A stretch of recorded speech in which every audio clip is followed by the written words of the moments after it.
Well, welcome to the National Spine Health Foundation Gala for our live spine talk featuring Dr. Leah Karen, an expert in research in spinal surgery, Dr. Christopher Good, president of the Virginia Spine Institute, and again, another expert in spinal surgery. We'll start with a simple question, Dr. Karen.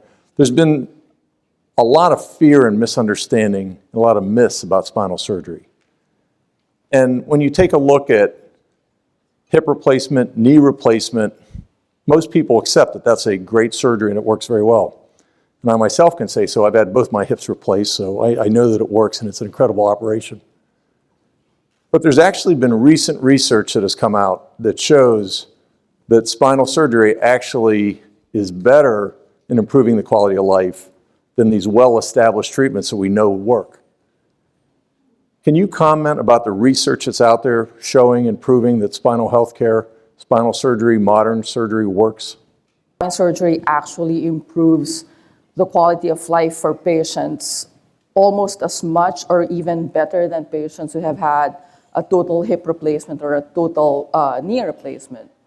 But studies from Canada and from Minnesota have already showed that results even in the mid-2000s, in like 2006 and 2005.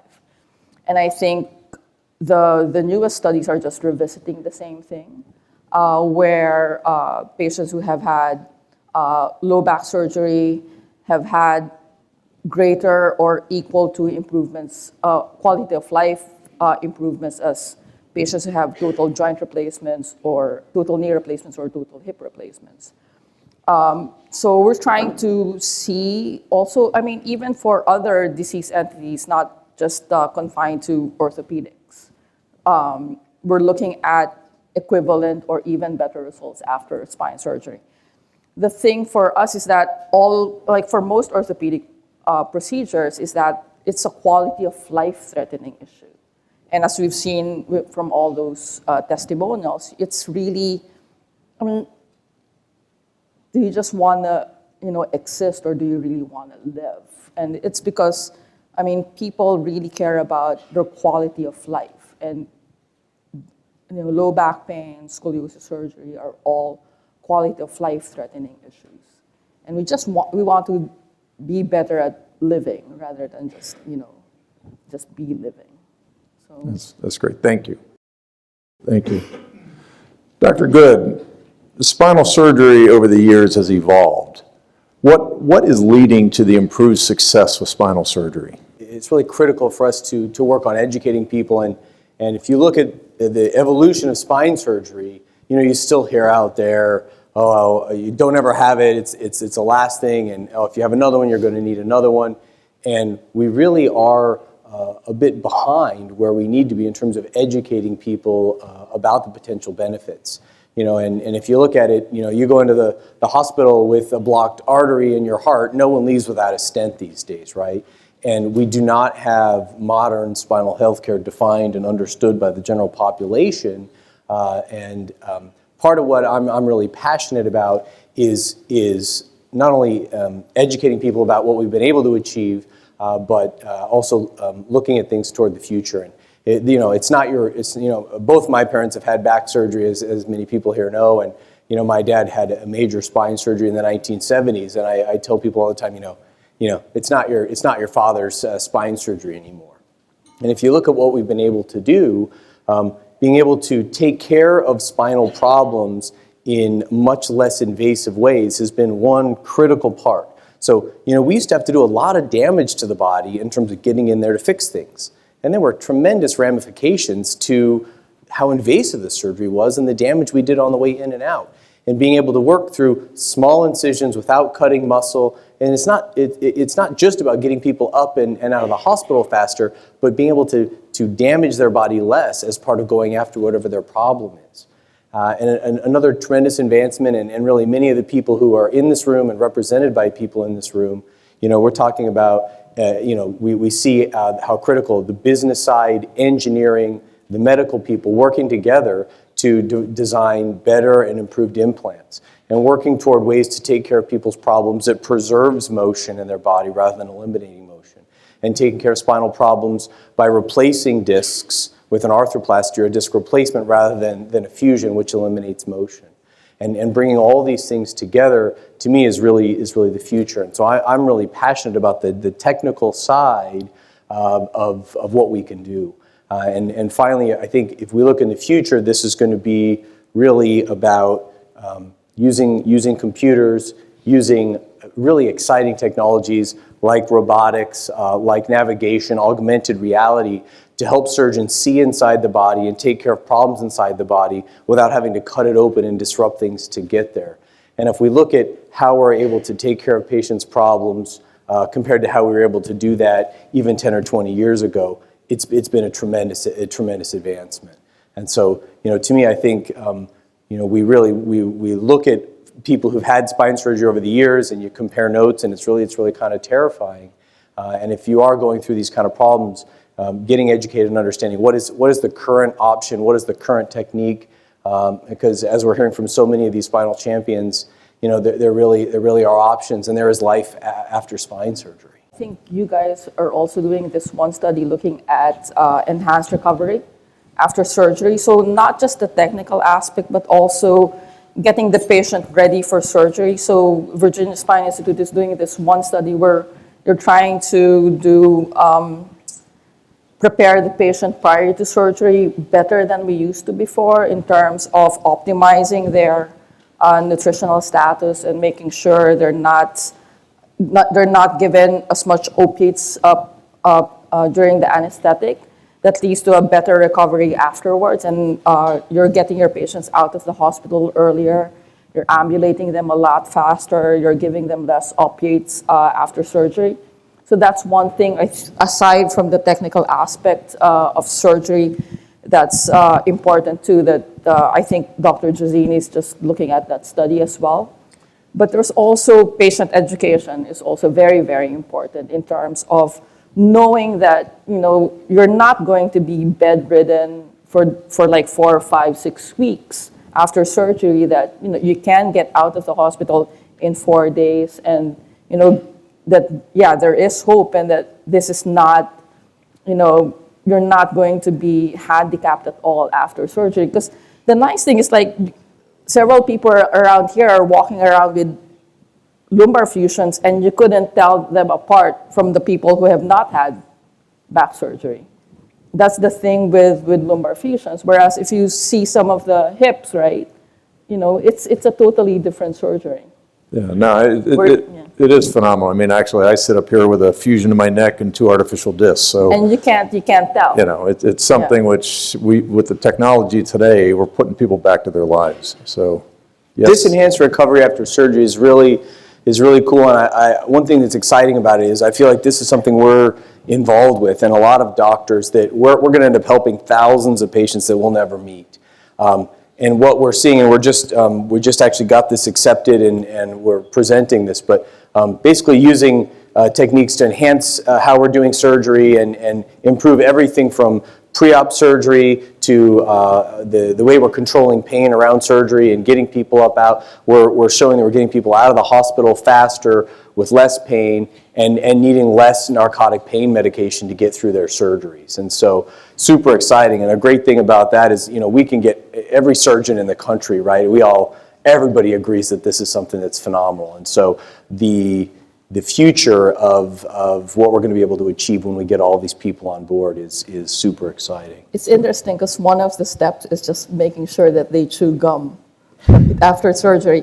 So just the simple act of having your patient chew gum as soon as they can, and it helps your bowel start functioning again. I mean, something as simple as that is pretty interesting, that gum actually making your patients chew gum. And it's really the concept of looking at the entire patient package, and something that's been bad in the surgical world and really bad in the spine surgical world was really not looking at this. And we have to applaud Dr. Good, because he's leading the charge with HCA across their 187 hospitals to advance this nationally and internationally, actually, throughout the world. So truly, that's a simple thing if you take a look at it. Better nutrition, better pain control, trying to stay out of the opioid issue that we're all aware of is a crisis today. And this will continue to evolve. and potentially as marijuana may become part of this process and using things like that to stay away from the opioids. But to our question in the audience. In the past, when someone thought about back surgery, it meant one surgery and the worry that perhaps you'd have to have a second surgery. My 82-year-old father-in-law had his first surgery at 65 and his second one at 75. Are you still seeing that as something in the back surgery industry and world? So obviously having multiple surgeries is a concern, but with the changes that are coming, and I think that's what you're alluding to, is what are we doing to decrease one surgery begets another. And so, Dr. Good? Well, I do think the spine is complicated because we are dealing with lots of different structures, right? I mean, think of a roller coaster going around on the tracks, and we have all these different joints and all these things attached. And just because one gets fixed doesn't necessarily mean that another one can't go bad. It's been a challenge. But if you look at old school, the traditional surgeries had a lot of issues. We were disrupting the important supporting structures of the back. We were cutting the back open, and we were actually fusing people in probably not the right alignment of their spine. Now, these were advancements over time, but if you look at what we're doing now, by going in minimally invasive and we're not cutting the muscles and disrupting everything, it's much better for the spine down the road. And really, and again, to applaud a lot of the people who are here with industry, representing industry and the engineers, we are now, by designing better implants that have better shapes, we're realigning the spine better if we do have to do a fusion. And what we're showing in the studies is that leads to a much lower likelihood of having another problem go on down the road. And so fixing one level can't prevent all the other levels from going bad. And you know, as Dr. Shular says, life is a degenerative process, and you can't choose your parents. So we are fighting natural history and aging, but tremendous advancements in what we're doing in terms of fixing a current problem and looking at a major decrease in the risk for troubles at the next disc up compared to what we were looking at 10 years ago. And so really super exciting things that are going on in that area. I like to talk frequently about how to live a healthier spine life, a healthier life altogether. And the number one cornerstone of that is nicotine abstinence. Nicotine is probably the number one thing you can do to your body that can upset the apple cart so badly, whether it's accelerating degeneration, impairing the healing, not to mention cancer, heart disease, lung disease. So nicotine abstinence is absolutely the cornerstone of prevention. Then when you get beyond that, it comes down to saying, are we keeping our body at an appropriate weight? It comes down to dietary control. Are you using the right nutrition? Are you eating a proper diet so that you're eating well-balanced natural foods in appropriate portions so that you keep your weight at a reasonable level? Because you can't land a 747 on Volkswagen tires. So you got to make sure that you got people on the right size for what they're supporting their spine on. And then it comes down to proper exercise. We all need good flexibility, core strength. So maintaining a proper fitness program, flexibility, core strength are all essential. When you get beyond that, you start talking about, am I happy? Is my stress under control? Am I sleeping? And those are the simple things. But in a nutshell, those are simple keys to preventing spine problems.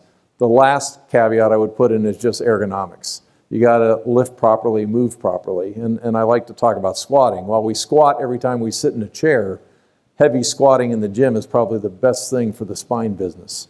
And so we got to be sensible about what we're doing and make sure that we're using common sense. But that would be my summary of it. I don't know if you'd like to comment. Yeah, in England, we used to say, we'd have spine patients come in and it's always, lose 2 stones, stop smoking and exercise, or we'll send you off to Liverpool, is what we used to. That was always the line. It's like, lose 2 stones, stop smoking and exercise, or we send you off to Liverpool. I was working in Nottingham then. But to add to the smoking is, the thing is, even if we did this one study where we looked at smokers in particular, and even if you get them to fuse, their quality of life still does not improve. So it's not really the fusion. There's still something about smoking that their quality of life is still worse, even if you get them to fuse, than normal people. So yeah, stop smoking, exercising. What Dr. Schuler says, I think, applies to everybody, right? Whether you have a spine problem or not. Yep. As we go through our lives, we all start to accumulate things that are probably going to be our Achilles heel later on, right? And the decisions we're making in our teens and our 20s, lots of us can actually look down the road and figure out what problem we're going to be dealing with down the road and whether that's an orthopedic problem or not. And so there really becomes a point, and if you're lucky, it's in your 50s or 60s, but for many people it's quite a bit earlier, where you start to have to make a decision between longevity or staying that elite power athlete that you were once or that you think you were. And as you start to look at the benefits of exercise, they're phenomenal, but doing the wrong thing can really push you in the wrong direction pretty quickly. And so you have to step back and start to say, based on what I'm dealing with, what are my problems, how do I really optimize that? Because what we really all want to be able to do, I believe, is to be able to walk around and enjoy our lives as we get older. And you look at Tiger, right? Perfect example. He's talking about his kids, right? And that's what our patients are trying to get back to is doing normal things with their families. This is personal to me. Both my parents had back surgery, and for 2 years, my mom hasn't been able to have her grandkids over to her house, and so she had her whole spine fused, and it's been a long road. But the kids are actually at her house for the first time tonight, spending the night for 2 years. So, it's very powerful.